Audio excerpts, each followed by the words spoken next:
¿Puede un imperio caer por el odio de un niño? Esta historia comienza no con un discurso, ni con una protesta, sino con un pupitre y una infancia que sembró furia. Vladimir Ilich Ulyanov, no nació para ser Lenin. Nació para ser un burgués más. Hijo de un funcionario zarista ejemplar, creció rodeado de libros, orden y reglas. Su padre, un inspector escolar condecorado, creía que la educación era la llave del progreso. Y durante un tiempo, el joven Vladimir también lo creyó. Era aplicado, brillante, hasta dócil. Pero entonces, la historia, esa bestia caprichosa, puso una bomba en su camino. No literalmente. Aún no. Era el año 1887. Tenía solo 17 años. Su hermano mayor, Alexandr, un joven carismático y apasionado por las ideas, fue arrestado por participar en un complot para asesinar al zar Alejandro III. Y el castigo no fue cárcel. Fue la horca. Cuando Vladimir se enteró, no lloró. No gritó. No imploró piedad al régimen. Solo se quedó quieto. Callado. Frío. Algo se rompió adentro. Algo que nunca se reconstruiría. Hasta ese momento, el mundo tenía sentido. Si eras bueno, te iba bien. Si seguías las reglas, ganabas. Pero en ese instante, aprendió otra lección: el sistema nunca perdona a quien lo desafía. Y tampoco se reforma con buenas intenciones. Muchos creyeron que Vladimir, tras la ejecución de su hermano, quedaría marcado por el miedo. Pero fue todo lo contrario. Lo que nació fue un vacío, un motor negro.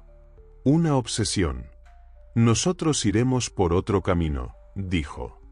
Esa frase quedó escrita en sus notas. Sencilla. Silenciosa. Pero cargada con la rabia de quien ha visto a un ser querido morir por un ideal. ¿Era venganza? ¿Era justicia? ¿Era dolor? Nadie lo sabe del todo. Ni siquiera él. Lo cierto es que en ese instante dejó de ser solo un estudiante brillante. Se transformó en algo más. No en un revolucionario, aún. Pero en un creyente. No de la religión, a esa la despreciaría pronto, sino de una fe aún más poderosa, el cambio por la fuerza. Y entonces comenzó a leer. A estudiar con furia. No por curiosidad, sino como quien forja un arma. Sus libros ya no eran para entender el mundo. Eran para destruirlo. Marx, Engels, Bakunin, Herzen, devoraba teoría tras teoría. Pero lo que más le gustaba no era el análisis económico. Era el llamado a la acción. La idea de que el sistema podía romperse. Que el dolor, si era colectivo, podía volverse fuerza. Afuera, nadie sospechaba nada. El joven Ulyanov seguía con sus estudios. Seguía sacando las mejores notas. Pero por dentro, Lenin ya estaba gestándose. Un niño que había visto morir a su hermano. Un joven que ya no creía en los jueces ni en los zares. Un futuro líder que había encontrado su primer dogma: el sistema no se reforma, se destruye. ¿Y tú? Si ejecutaran a tu hermano por querer cambiar el país, ¿te quedarías callado? Déjame tu opinión en los comentarios, quiero leer tu punto de vista. Y si esta historia te sorprendió, suscríbete al canal. Apenas estamos comenzando con lo que nunca te contaron sobre Lenin. Algunas heridas no sangran. Se esconden. Se enquistan. Y luego se convierten en ideología. Después de la muerte de su hermano Alexandr, Vladimir Ilich Ulyanov no se quebró. Se endureció. Pero el dolor seguía ahí, enterrado bajo capas de razón. Bajo páginas de teoría. Bajo la máscara del joven brillante que nunca más volvió a sonreír del todo. Muchos lo vieron como un joven estoico, enfocado. Pero nadie imaginaba que cada palabra que leía, cada idea que adoptaba, era una forma de protegerse del abismo. Porque Lenin no solo perdió a su hermano. Perdió la fe en cualquier justicia que no fuera la suya. No fue un cambio inmediato. Fue un proceso. Como una fiebre lenta. Una transformación silenciosa que lo volvió impenetrable. Mientras sus compañeros de universidad hablaban de filosofía, él hablaba de acción. Mientras debatían sobre reformas, él pensaba en dinamita. Pero no era impulsivo. Al contrario, era metódico. Frío. Obsesivamente racional. Una mente de acero forjada en el fuego del luto. Empezó a vincularse con círculos revolucionarios en San Petersburgo. Al principio, solo como lector. Luego, como organizador. Pero nunca como un simple seguidor. Desde joven, Lenin odiaba los titubeos. Los grises. Las medias tintas. Y en la izquierda rusa, había muchas. ¿Socialistas moderados? ¿Traidores? ¿Demócratas? ¿Ilusos? ¿Reformistas? ¿Cómplices del sistema? Para él, la lucha no era una conversación. Era una guerra. Y en la guerra, se elige un bando. Sin dudas. Sin remordimientos. Por eso, cuando fue arrestado por agitación política en 1895, no se sorprendió. Lo esperaba. Incluso, lo deseaba. Porque en la prisión encontró algo que lo reafirmó, su causa lo había elegido. Era una confirmación de que estaba en el camino correcto. Pasó más de un año en la cárcel. Luego, fue exiliado a Siberia. 3 años en un pueblo helado, leyendo, escribiendo, esperando. Pero para Lenin, el aislamiento no fue castigo. Fue incubación. Allí, conoció a una mujer clave en su vida, Nadezhda Krupskaya. Intelectual, militante, compañera de lucha. No fue un romance apasionado. Fue una alianza.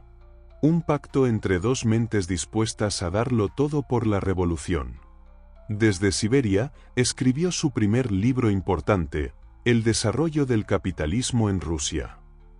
Un texto denso, técnico, académico. Pero lo importante no era el contenido, era la intención. Estaba construyendo autoridad. Forjando su imagen como teórico. Lenin ya no quería solo actuar. Quería dirigir. Y mientras tanto, la herida seguía ahí. Siempre presente. Alexandr. El mártir. El hermano muerto. No lo mencionaba mucho. Pero en cada idea radical, en cada purga futura, en cada decisión sin piedad, estaba él. Porque Vladimir aprendió que la compasión no cambia sistemas. Que el perdón no derroca imperios. Que el amor no detiene al zar. Lo que detiene al zar es el miedo. Y para generar miedo, necesitas convicción. Frialdad. Y una dosis letal de resentimiento. ¿Fue justo con los que lo rodeaban? ¿Con los que dudaban? ¿Con los que querían otro camino? Él diría que sí. Que la historia lo absolvería. Que los tibios solo alargan el sufrimiento. Pero la historia nunca absuelve del todo. ¿Y tú qué crees? ¿Puede una revolución nacer del dolor o solo de la esperanza? Te leo en los comentarios. No te guardes tu opinión. Y si esta parte de la historia te está abriendo los ojos, suscríbete. Porque esto apenas se pone más oscuro. Algunos buscan el exilio para huir. Lenin lo convirtió en su laboratorio para incendiar al mundo. Después de su tiempo en Siberia, muchos pensaban que Vladimir Ilich se reintegraría, que se volvería más moderado, más realista. Pero el exilio no lo enfrió. Lo templó.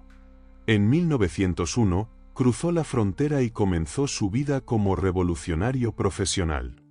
Dejó Rusia, pero nunca dejó de pensar en cómo destruirla, al menos tal como era. Vivió en ciudades como Múnich, Londres, París, Ginebra. Sin raíces. Sin hogar. Sin patria. Solo con libros, panfletos y un objetivo, transformar las ideas en acción. Lenin, Por fin, estaba donde quería estar, en el centro del pensamiento revolucionario europeo. Pero también descubrió algo que lo enfureció: la izquierda estaba dividida. Era un caos de egos, teorías, estrategias. Todos hablaban de cambio, pero nadie quería ensuciarse las manos. Todos querían justicia, pero nadie se atrevía a empuñar el cuchillo. Lenin no tenía tiempo para esa indecisión. Fue entonces cuando fundó Iskra, La Chispa, un periódico que no solo llevaba ideas, sino que prendía fuego donde se distribuía.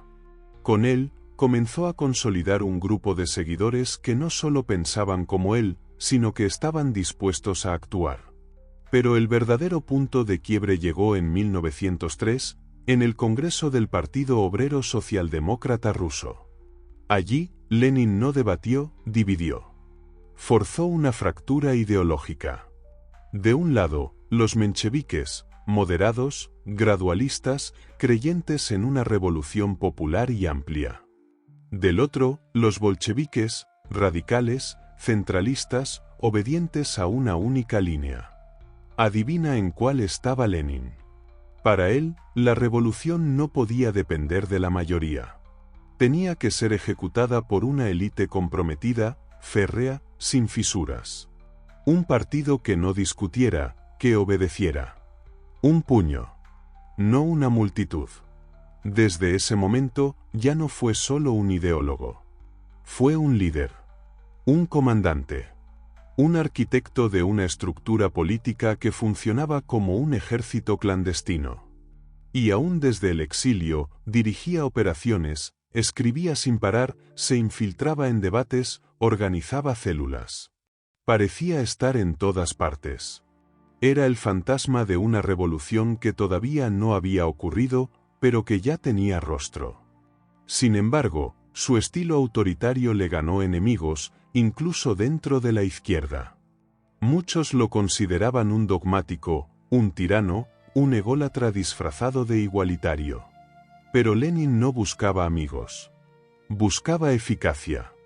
Y estaba convencido de algo: la historia no premia a los amables, premia a los decididos. En ese exilio, también perfeccionó su capacidad de propaganda. Aprendió a simplificar ideas complejas. A crear enemigos claros. A convertir las frustraciones del pueblo en consignas explosivas. Pan. Paz. Tierra. No necesitabas leer a Marx para entender el mensaje. Solo necesitabas tener hambre. Lenin estaba creando algo más que un movimiento. Estaba creando una maquinaria.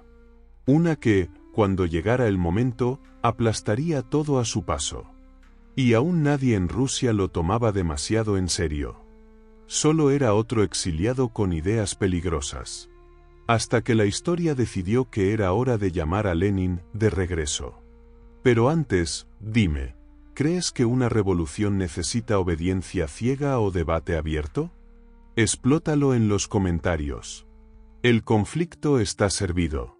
Y claro, si quieres saber cómo un hombre en exilio puso al imperio en jaque, suscríbete. Lo que viene es de película. ¿Y si te dijera que Lenin traicionó a Marx? Suena absurdo, ¿no?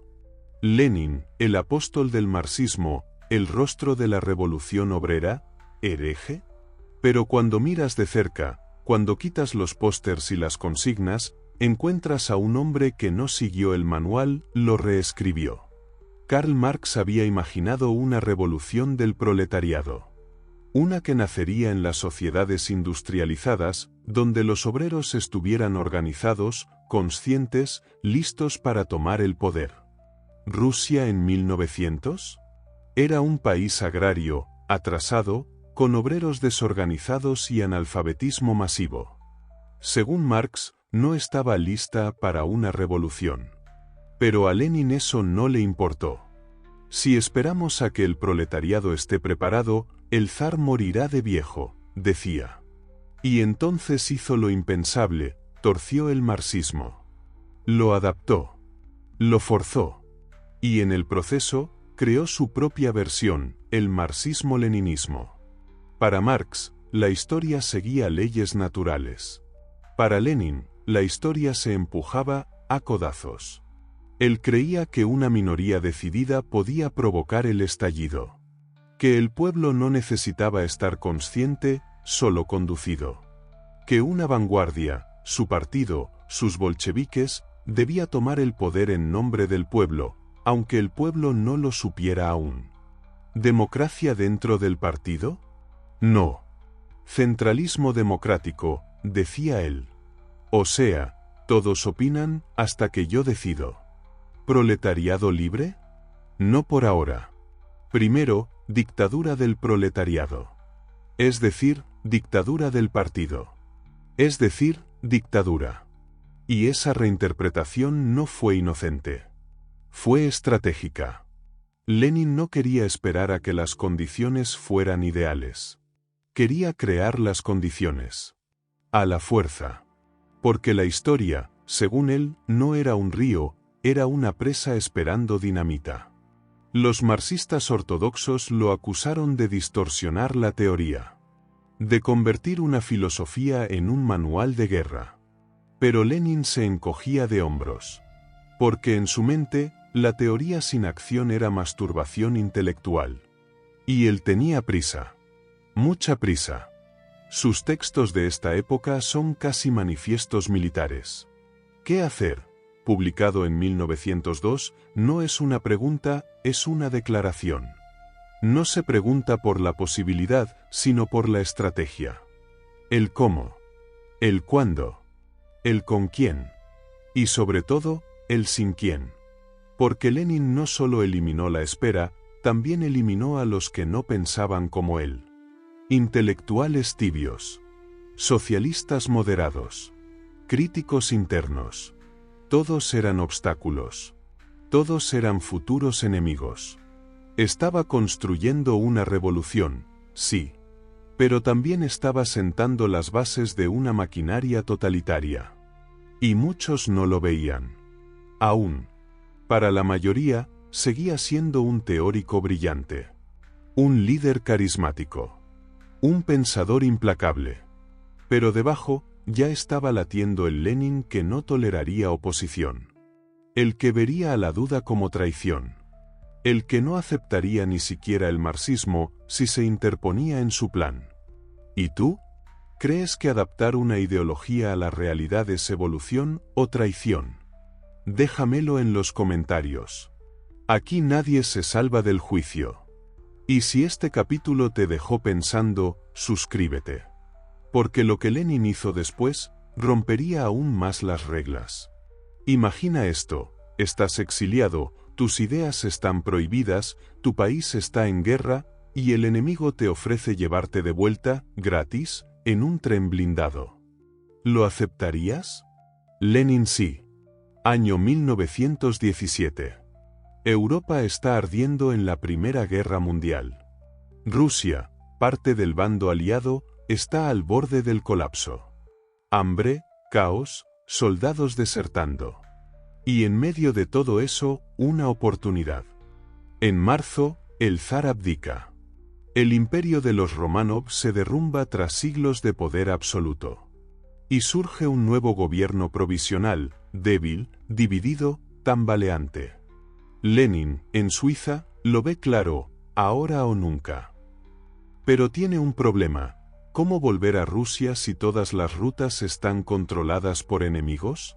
Aquí entra la ironía que cambiaría la historia. El imperio alemán, sí, el enemigo directo de Rusia, accede a ayudar a Lenin para que regrese y cause más caos.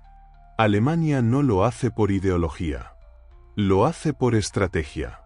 Si Lenin logra desestabilizar Rusia, el frente oriental se debilita.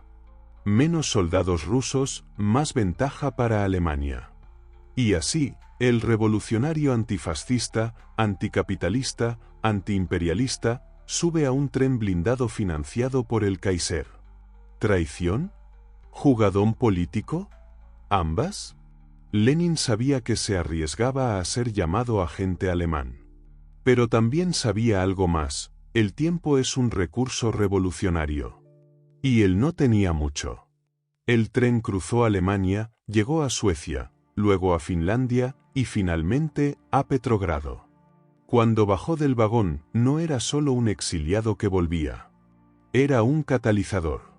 Se dirigió directamente a la estación de Finlandia, donde una multitud lo esperaba. Subió al estrado, alzó el puño y soltó las famosas tesis de abril. Un manifiesto breve, directo, brutal. Todo el poder a los soviets. Paz inmediata con Alemania. La tierra para los campesinos. Pan para los hambrientos. No habló de acuerdos. No habló de negociaciones. No reconoció al nuevo gobierno provisional.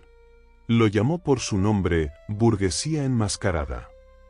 Y muchos lo escucharon y temblaron. Incluso sus propios camaradas bolcheviques pensaban que se había vuelto loco. ¿Tomar el poder? ¿Ahora? ¿Con tan poca base? Pero Lenin no buscaba consenso. Buscaba momentum. El tren blindado no solo lo había traído físicamente. Le había dado narrativa. Un retorno épico. Un regreso con propósito. Un líder que vuelve del exilio con la rabia intacta y la estrategia afilada. Y desde ese momento, no paró. Organizó, agitó, escribió, gritó. Movió masas. Infiltró estructuras. Erosiona el gobierno desde adentro mientras lo atacaba desde afuera. Y entonces, la pregunta es inevitable. ¿Importa cómo llegas al poder si lo haces para cambiar la historia? ¿Aceptar ayuda del enemigo te convierte en traidor o en genio táctico? Déjame tu opinión en los comentarios. Esta parte siempre divide aguas. Y si este capítulo te dejó con la boca abierta, suscríbete. Porque lo que viene es revolución. No fue una tormenta. No fue una batalla épica. No fue una explosión de masas armadas. La Revolución de Octubre fue casi un susurro. 25 de octubre de 1917, calendario juliano. Petrogrado amanece gris, silenciosa, tensa. Los bolcheviques se mueven como sombras. Lenin, disfrazado, con peluca y gafas, se oculta en un apartamento mientras da las órdenes. Y entonces, comienza. Toman estaciones de tren, oficinas de telégrafos, centrales eléctricas. Sin disparar. Sin sangre. Sin épica cinematográfica. La ciudad no despierta con tiros, despierta tomada. El Palacio de Invierno, símbolo del poder zarista y ahora sede del gobierno provisional, es asaltado por un pequeño grupo. Guardias desmotivados. Oposición mínima. Al anochecer, el poder ya no está en manos del gobierno débil. Está en manos de Lenin y sus bolcheviques. Pero esto es lo que no te contaron. Fue un golpe de Estado. Sí, un golpe. Porque no hubo votación. No hubo consenso popular. No hubo mandato masivo. Fue una toma quirúrgica, rápida y brutal. Planeada al milímetro. Ejecución perfecta. Discurso impecable. Y Lenin lo sabía. Por eso, al día siguiente, se dirige al soviet y declara: hemos pasado a la historia. Ha comenzado la revolución socialista. Pero la revolución que él había imaginado no era la que Marx soñó. No era espontánea. No era masiva. Fue orquestada, dirigida, impuesta. Afuera, el pueblo estaba confundido. No sabía bien qué había pasado. ¿Quién manda ahora? ¿Qué pasa con la guerra? ¿Con la comida? Pero Lenin no tenía tiempo para explicaciones. Comenzó a gobernar por decreto. Paz inmediata. Tierra para los campesinos. Control obrero de las fábricas. Y una nueva institución nace, el Consejo de Comisarios del Pueblo, con Lenin como jefe. Rusia ya no es Rusia. Es la nueva República Soviética. Una criatura en pañales, nacida de una noche casi sin ruido, pero con consecuencias estruendosas. Y la prensa. La prensa. Lenin no tardó en cerrarla. Diarios opositores, clausurados. Críticos, censurados. Libertad de expresión, decía, solo sirve para proteger a los explotadores.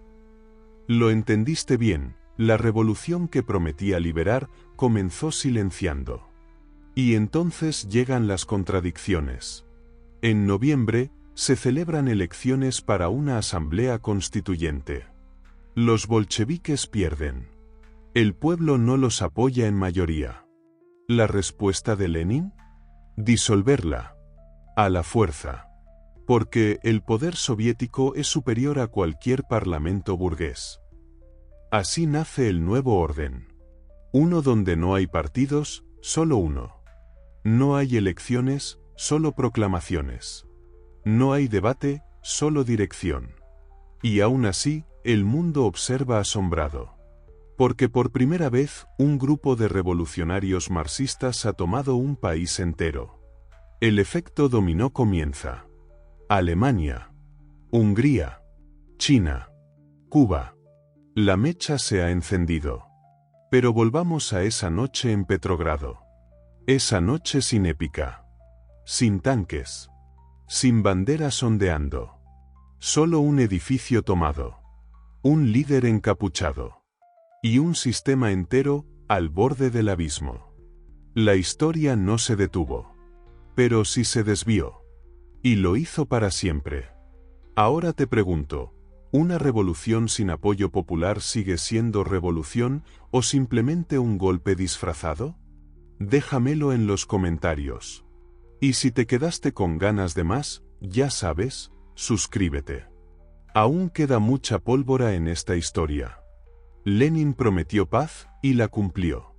Pero esa paz vino con un precio que nadie imaginaba, media Rusia. Después de tomar el poder, el primer gran movimiento de Lenin fue lo que nadie se atrevía a hacer, salir de la guerra. La Primera Guerra Mundial estaba destrozando al país. Soldados desmoralizados, millones de muertos, hambre, caos. El pueblo gritaba, paz.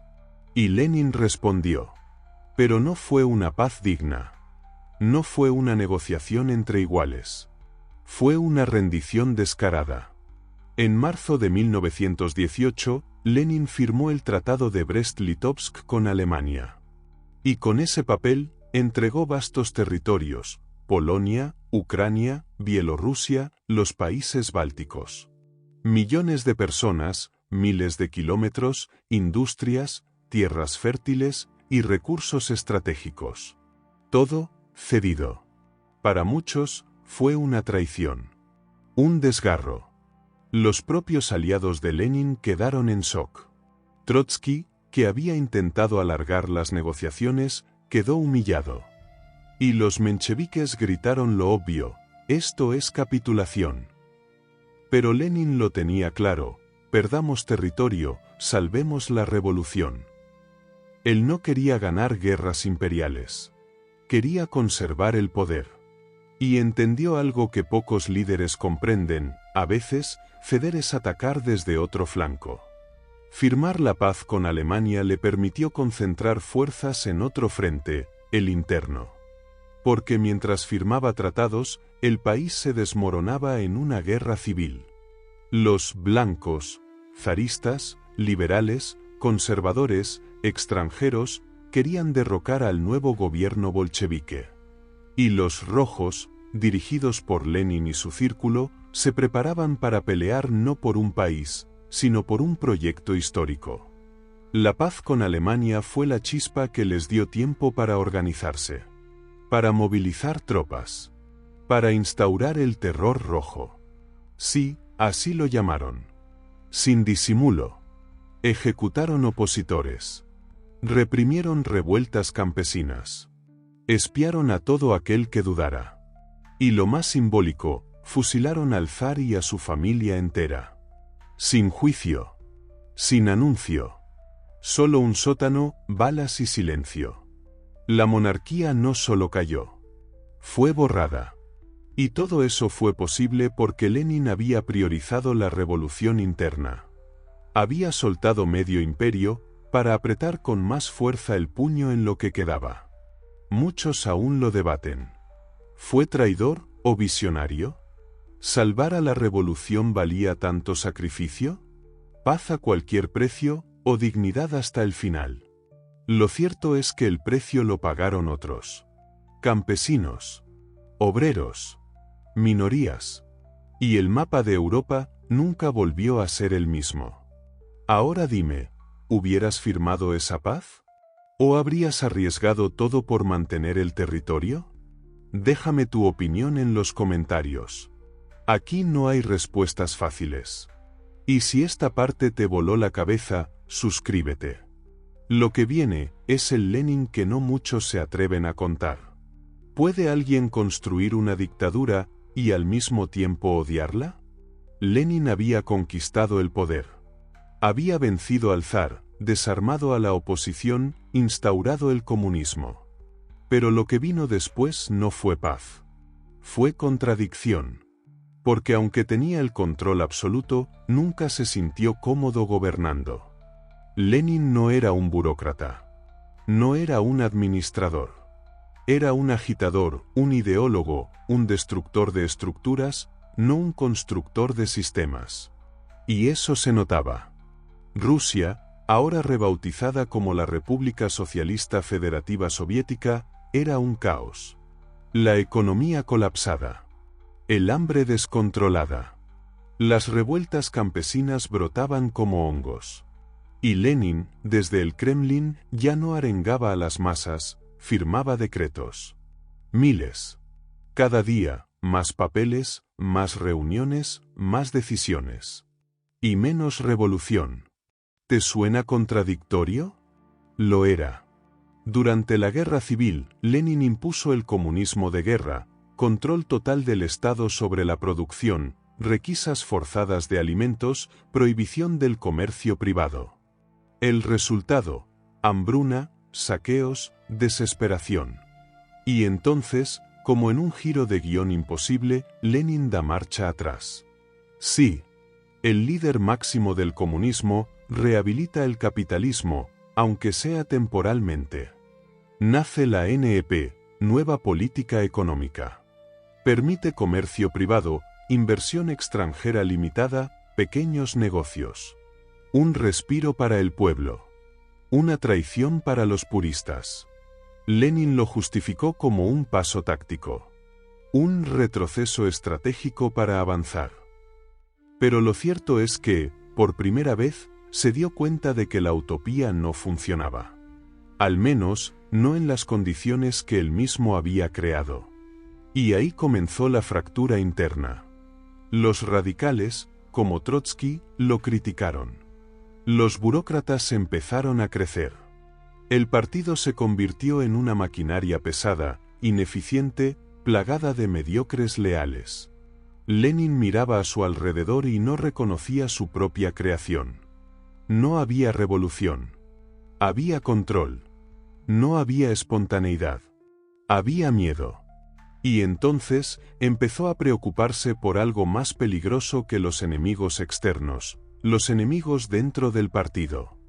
Vio como Stalin, un apparatchik silencioso pero implacable, comenzaba a concentrar poder. Lenin, ya enfermo, escribió cartas. Memorandos. Advirtió: Stalin es grosero, brutal, debe ser removido del cargo de secretario general. Pero ya era tarde. El aparato estaba girando sin él. Y por primera vez, Lenin entendió que la criatura que había creado tenía vida propia. Estaba rodeado de hombres nuevos. Sí, comunistas, sí, leales, pero no a las ideas. A las sillas. Al poder. A los cargos. Y Lenin, el revolucionario, el hereje del zarismo, el enemigo de los burócratas. Estaba siendo reemplazado por su propia estructura. Un dictador que ya no dictaba. Un líder que ya no lideraba. Un hombre que, en lo más íntimo, tal vez se arrepentía. ¿Y tú? ¿Crees que una revolución puede sobrevivir sin traicionarse a sí misma? Quiero ver tu opinión en los comentarios. Este debate merece ruido. Y si estás disfrutando este viaje por la mente del líder más contradictorio del siglo XX, suscríbete. Porque lo que viene es el principio del fin. Lenin era imparable. Hasta que su cuerpo dijo, basta. En 1920, ya no era el hombre que escribía panfletos incendiarios desde un cuarto en Zúrich. Era el jefe de un imperio nuevo, inmenso y envenenado de contradicciones. Y él lo sentía. En los huesos. En la cabeza. En el alma. La salud de Lenin comenzó a deteriorarse a una velocidad aterradora. Migrañas brutales. Pérdida de visión. Parálisis parcial. Convulsiones. Dificultades para hablar. Y luego, los temidos ataques cerebrales. En 1922, sufrió el primero. Y ahí quedó claro, el líder de la revolución se estaba apagando. Los médicos hablaban de arteriosclerosis. Otros, de sífilis. Incluso hay teorías más oscuras. ¿Envenenamiento? ¿Venganza? Nada se ha probado. Pero lo innegable es que Lenin pasó sus últimos años en un cuerpo que ya no respondía. Y en una mente atrapada en su propio legado. Porque mientras su salud colapsaba, el poder se movía. Los hombres a su alrededor ya no eran discípulos. Eran herederos y rivales. Stalin, silencioso y metódico, iba colocando piezas. Trotsky, brillante y carismático, seguía creyéndose inevitable. Zinoviev, Kamenev, Bujarin, cada uno con su agenda. Y Lenin, aislado en Gorki, convaleciente, observaba. Intentó intervenir. Escribió el famoso Testamento de Lenin, donde advertía sobre los peligros del poder excesivo. Criticó a Stalin con dureza. Pidió cambios. Pero ya nadie escuchaba. Sus cartas fueron ocultadas. Su testamento, censurado. Su voluntad, ignorada. Era el fundador, pero ya no era el dueño. En sus últimos días, Lenin vivía entre silencios forzados. La lengua trabada. El brazo inútil. La mirada perdida. Los pasillos del Kremlin seguían girando, tomando decisiones. Y él, encerrado en su jaula dorada, entendía lo más duro. El poder que había acumulado ya no le pertenecía. Y aún así, el aparato propagandístico lo mantenía como figura central. Su imagen seguía en los periódicos. Su nombre, en los discursos. Pero el hombre real estaba muriendo. Solo. Enfermo. Irónico, ¿no? El arquitecto del Estado soviético, el predicador del colectivismo. Acabó su vida rodeado de médicos y secretarios. Pero sin el poder de cambiar ni su propio destino. Y la pregunta que quedó flotando fue brutal. ¿Lenin murió sabiendo que había creado un monstruo? ¿O murió convencido de que su obra sobreviviría con pureza? Nunca lo sabremos. Lo que sí sabemos es que el Lenin humano, contradictorio, obsesivo, brillante, fue sepultado, pero no desapareció. Porque el cadáver, como veremos, fue solo el principio del mito. ¿Y tú qué crees? ¿Lenin fue víctima de su propio sistema, o simplemente pagó el precio del poder absoluto? Comenta que esta parte de la historia tiene muchas capas. Y si aún estás aquí, suscríbete. El último capítulo es el más escalofriante. Murió Lenin. Pero no lo enterraron. Lo transformaron. El 21 de enero de 1924, a los 53 años, Vladimir Ilich Ulyanov, más conocido como Lenin, dejó de respirar. El cuerpo colapsó. Pero el culto apenas comenzaba. Miles marcharon por Moscú en un funeral que parecía una procesión religiosa. El mismo hombre que había predicado el materialismo ateo. Fue llorado como un santo. Como un profeta. Como un dios. Y entonces, el régimen hizo lo impensable. Decidió no enterrarlo. Sí. Su cadáver fue embalsamado, tratado químicamente, expuesto al público. Un cuerpo convertido en reliquia. Una figura convertida en símbolo eterno.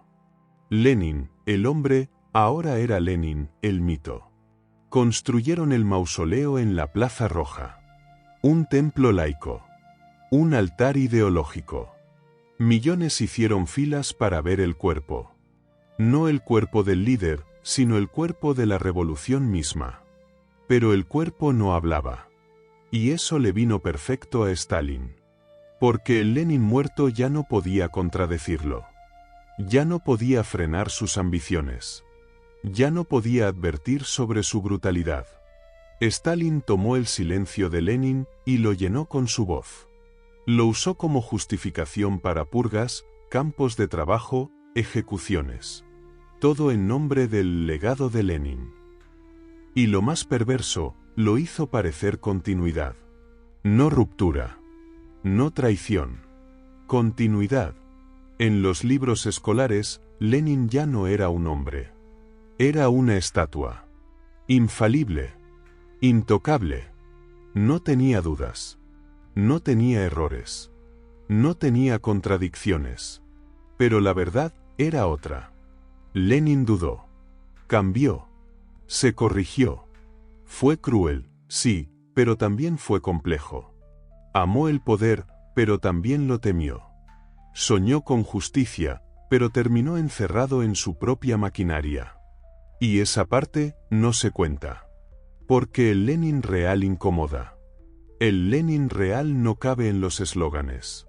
El Lenin real no es útil para el poder. Por eso lo congelaron. No para preservarlo, sino para controlarlo. Hoy, más de un siglo después, su cuerpo sigue ahí. A la vista. Pero su historia sigue oculta. Y ahora te pregunto, ¿es más peligroso un dictador vivo o un símbolo muerto? ¿A quién sirve un cadáver que no se descompone? Déjame tu opinión en los comentarios. Esta vez, la pregunta es tan profunda como incómoda. Y si llegaste hasta acá, gracias. Suscríbete. Porque este canal no te cuenta historias. Te las desentierra.